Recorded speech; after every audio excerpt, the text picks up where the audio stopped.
ndabashimira ko muneza amatwi. Iyo nshoreke yawe ujya gucaho inyuma ku mugore wawe, wayigira umugore wawe wabyemera? Mbese Wayigira umugore wa kabiri se bwo wabyemera? Igisubizo ni oya.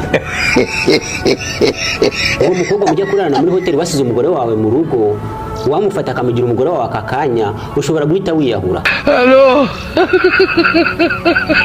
None kuki washatse umugore wawe uzi ko hari ibyo adafite uzajya gushaka ahandi, wamujyanaga he? Wa mugore we, ako gasore wiri gucaho inyuma ku mugabo wawe, wakagira umugabo wawe akakanya wabyemera? mbese Igisubizo ni oya. Kubera ko ako gasore karashurashura, hari na byinshi kadafite. Umugabo wawe aragukunda akakubaha, yanakubyaje abana, ariko ako gasore kubera ko ufite irari ry'umubiri wagiye kugashaka kugira ngo kagire ibyo kagukemurira, kandi nyamara ibyo kakemura n'umugabo wawe yabikemura. Ahubwo ni ukutanyurwa. Uri umusore ufite umukobwa mukundana, ukongera ukajya kumucimira ku kandi gakobwa. Imana iramutse iguhimye ako gakobwa ujya kumucaho inyuma kakagira agasheri kawe, ushobora guhita wicuza impamvu Imana yagusize ku isi.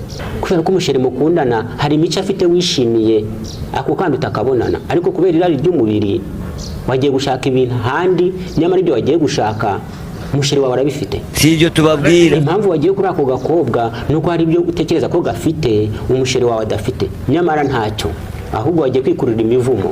Akenshi abantu tujya gucaho inyuma kubo twashakanye cyangwa abo dukundana, tuba tubizi neza ko bafite imico mibi. Ni impamvu baba bemeye ko duca inyuma bacu, nuko baba bazi yuko tudashobora